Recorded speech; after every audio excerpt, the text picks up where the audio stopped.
नमस्कार। आज हम एक सोहर गीत लेकर आए हैं।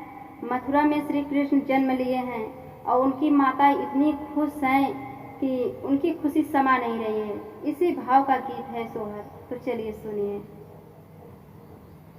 आज मथुरा में श्री कृष्ण पैदा हुए। आज मथुरा में श्री कृष्ण पैदा हुए। यहाँ सासू नहीं वहाँ मम्मी नहीं। यहाँ सासू नहीं वहाँ मम्मी नहीं। देवता मानवैया कोई नहीं। देवता मनवैया कोई नहीं। आज मथुरा में श्री कृष्ण पैदा हुए।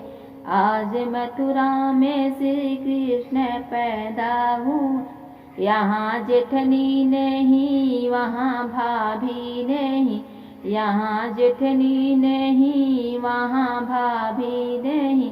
पिपरी पिसवैया कोई नहीं। पिपरी पिसवैया कोई नहीं। आज मथुरा में लव कुश पैदा हुए।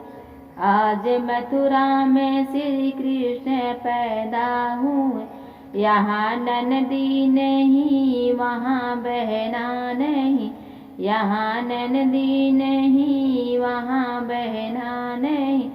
गजरा लगवैया कोई नहीं। गजरा लगवैया कोई नहीं। आज मथुरा में श्री कृष्ण पैदा हुए। आज मथुरा में श्री कृष्ण पैदा हुए। यहाँ सखिया नहीं वहाँ गोतिनी नहीं। यहाँ सखिया नहीं वहाँ गोतिनी नहीं। मंगल के गवैया कोई नहीं। सोहर की गवैया कोई नहीं। आज मथुरा में श्री कृष्ण पैदा हुए। आज मथुरा में श्री कृष्ण पैदा हुए।